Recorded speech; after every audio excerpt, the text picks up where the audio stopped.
So Dee Dee Hellick, I'll put on our follow-up list. So, Great. okay. So, what are some realistic timelines? When are the next hearings? Oh, what, actually, let me go to this. So right now, the pending action is the appeals court, and Correct. you argued the appeal. Can you give us a brief summary of what the appeal argument was? Yes. So the one of the defenses at trial, I think the only defense at trial was that there was no criminal intent of this group. Therefore, that would have countered the RICO charges. So the defense attorney at trial, was not me, it was somebody else, was in the middle of talking to the government's key cooperating witness. And he asked a question, and he's trying to get into, what was your mindset when you were at Nexium? What was your mindset when you were at DOS? Were you trying to break the law? Or were you trying to make the world a better place? And had he established simply that their mindset was that nothing criminal, that would have been a complete counter to the RICO charges, which is the racketeering charges. And the judge heard the question, and the judge said, okay, you can answer that to the witness. The witness started to answer and was going down a path that would have helped out the defense. And the judge cut her off and undressed the defense attorney in front of the jury, told him, you can't ask any more questions. And then after he was done doing that, he turned to the government and said, do you have any questions? The government said, nope, no questions. He said, are you sure? Are you sure you don't want to ask any more questions?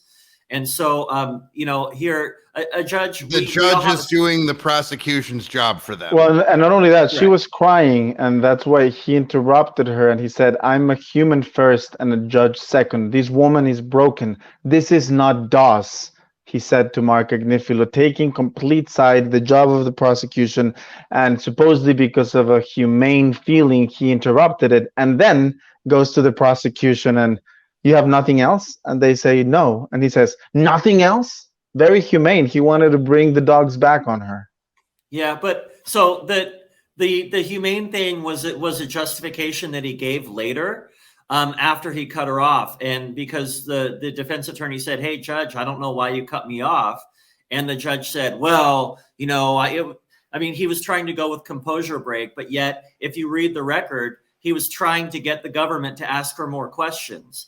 And then he tried saying that, well, I had to cut her off. So he used two different explanations for cutting off the witness. One was, as Eduardo just said, that I'm a human. She was, she needed a composure break, basically. But again, the record proves that to be a lie. And then the other reason was he was saying, well, you were going down into a legal territory that isn't permissible. Well, he heard the question. He said to the witness, you may answer. So that's a lie as well. So he just didn't like the answer. Yeah, exactly. He didn't like the answer. Well, then what is the timeline? What's the next in the legal timeline in these cases? The next thing is obviously something should be happening with the appeals case. When will we hear from that, and what is that?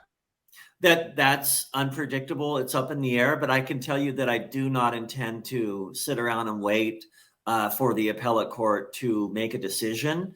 They're deciding on completely different issues. This issue of tampering is provable, and it's very concerning. And we need to keep pushing this issue. The public needs to know exactly what happened. And I can prove this in a court of law.